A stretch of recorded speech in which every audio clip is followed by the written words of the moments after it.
Climate change is with us. It is real. We're no longer, the argument is no longer what is happening or not. We can experiment. Our farmers are experiencing the climate change. We have seen erratic rainfalls. We have seen prolonged drought. So climate change is with us.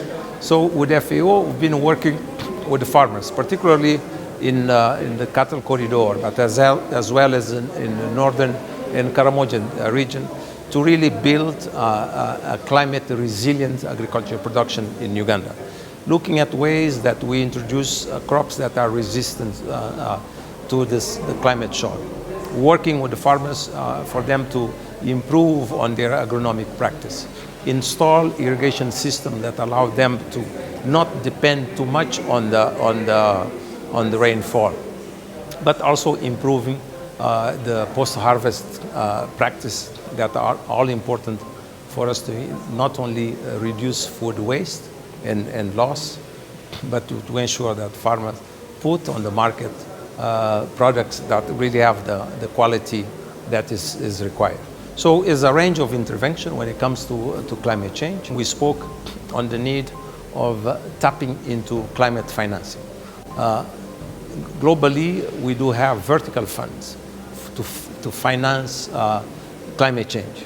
We believe that Uganda should and could do more in terms of understanding how these vertical funds operate and what we can do collectively in terms of coordination with the government, with civil society, but also with the private sector for us to tap into the climate financing and to ensure that we bring resources for a system that is more resilient, better prepared to deal with climate shocks in agriculture. Uganda is a blessed country when it comes to its natural resource and when it comes to its capability and to produce sufficient food for all Ugandans. Although we do have, as you know, pockets of food insecurity, but overall this country is the food basket of the region, and the agriculture sector does have the potential to feed not only Uganda, but to feed the entire continent. So when it comes to food and nutrition security, we believe if there is one country in the world where zero hunger is possible, this country is Uganda. So based on your natural resource, based on the climate that you have, the soils, Uganda have everything to address the food and nutrition security. And we believe that the sector is on the right track, provided that we continue to invest in the agriculture research, we continue to invest in extension, but providing also the financing that our farmers need for us to transform the agri-food system and add value in whatever we do. Now, insurance is very critical for anyone who is doing a formalized and structured business enterprise. In this segment, we continue to share with you why it's important to buy insurance and again tracing the story of insurance in Uganda. A number of other insurance policies today exist, and these include fire, burglary, motor vehicle insurance, health and life assurance. All these policies serve varying purposes. While some are purely risk covers, others go beyond that and touch the savings space. For life insurance, way back when I was saving, when I had that policy, I was paying 100,000 per month. 100,000 per month per child. I was paying for 2 children, the young ones, I was paying 100,000 per month. And I had signed up for 12 years for each one of them.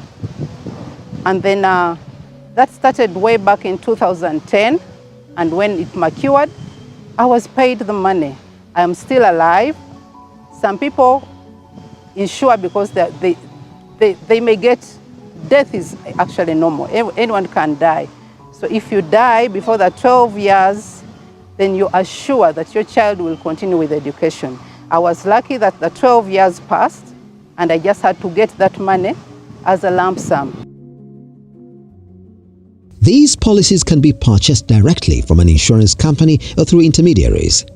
Better still, today, one can also buy insurance through digital channels as more players embrace more innovative service deliverers platforms to ease access of the service. But there is also the option of buying a policy through your bank under the bank assurance arrangement. Of paramount importance, however, is the fact that whenever money is spent, it should ideally be in exchange for value, which begs the question: what value does one get in buying an insurance policy? When I was in school, I used to hear people having medical insurance. I didn't really understand what it meant. But in 2010, I opted to join medical insurance, and I can tell you I've never looked back. Me and my family have enjoyed medical insurance for that long period. My child you see over here was paid for by medical insurance. I'm an ordinary Ugandan, and I went to Kampala Hospital, had the best services, and everything was paid for. I left the hospital a happy mother with my normal child and went back home. Uganda is ranked highly in entrepreneurship, but also in the mortality or death rate for businesses. While several factors are blamed for this, one cannot underrate the poor risk management by some businesses. Those with foresight have, however, embraced mitigating covers like insurance. In 2018, my restaurant caught fire. By the time I reached the premises, everything had been reduced to ashes. But the good thing is that I had insured my business, I had insured my restaurant, and I straight away got in touch with my insurer, who responded by sending their team to come and do a verification. They came, looked around, they did their investigation, and after about a week, the report was out, and I was recommended for compensation. The insurer compensated some very good amount of money, which I may not disclose, but which enabled me to really put up something new. I opened up another restaurant, of course in a different area, but within Seg2, and that was around at the beginning of 2019. Now, my restaurant has grown in that I've been able to even open up another business. I operate a bar around Zana, along NTV Road, and this bar came as a result of the growth of my business, my restaurant business. I want to call upon my fellow business people, my fellow Ugandans, to embrace insurance. Sometimes when you talk to somebody about insurance, say, you are just wasting money. Why should I put money? Why should I pay money that I know that will never, I will never benefit? But the fact is, you will never know that it will benefit, not until you get a problem. Some vagaries that businesses are exposed to are man-made and premeditated, making it hard for businesses to mitigate against them on their own. Way back, we were closed down due to COVID-19. We couldn't work anymore. Artists didn't have money since the economy was down.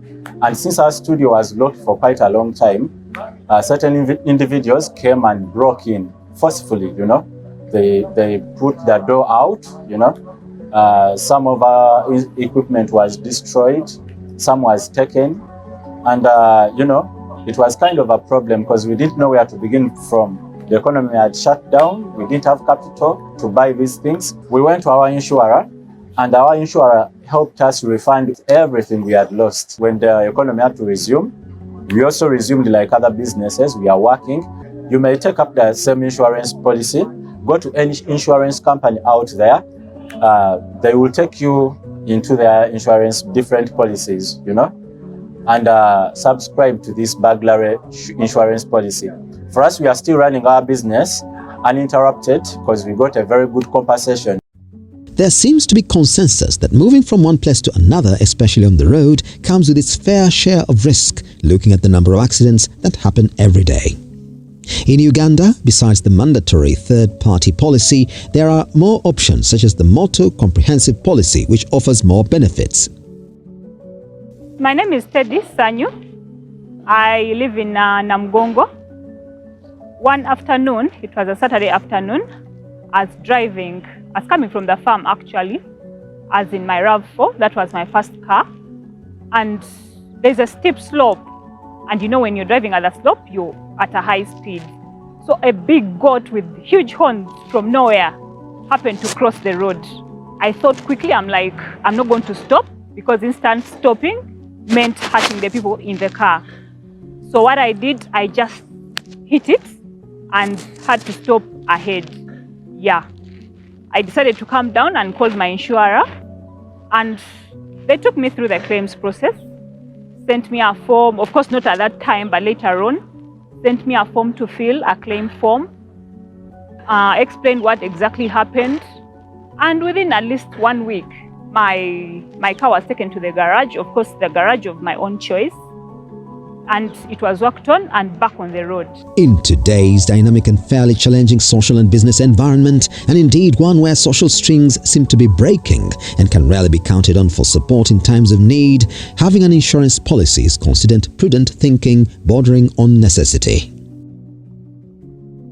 The insurance industry really has supported and do continue to support the private sector. And the support manifests itself in many ways. One, and fundamentally so, is that insurance is there to protect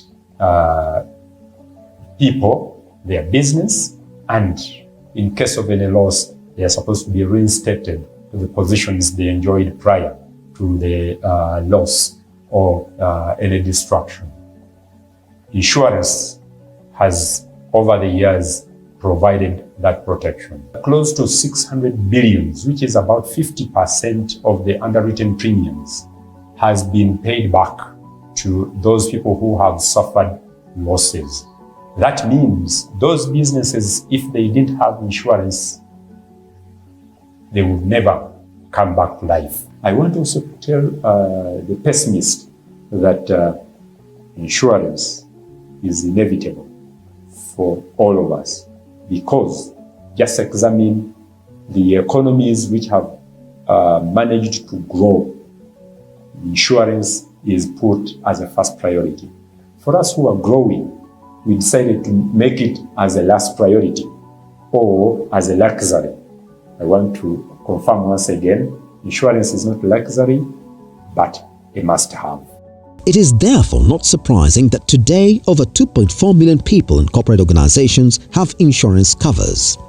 To the regulator, that and fact that the industry has seen a steady growth trajectory over the past 10 years, having expanded by over 15% in 2022, attests to the strong public belief in insurance.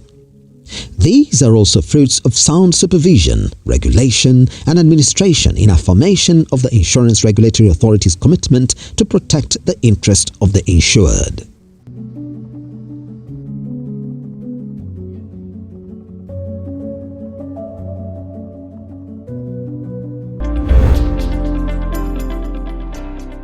Well, that's all we had for you in this week's edition of Money and Market. Thank you for being part of the show. Now, from me and team, we'd like to wish you a very good evening. But for any questions, comments, or suggestions, we entertain them and we invite you to come and input. Let's keep this going. Business is a going concern. Until next time, I've been your host, Charles Boji. From me and team, good evening and God bless.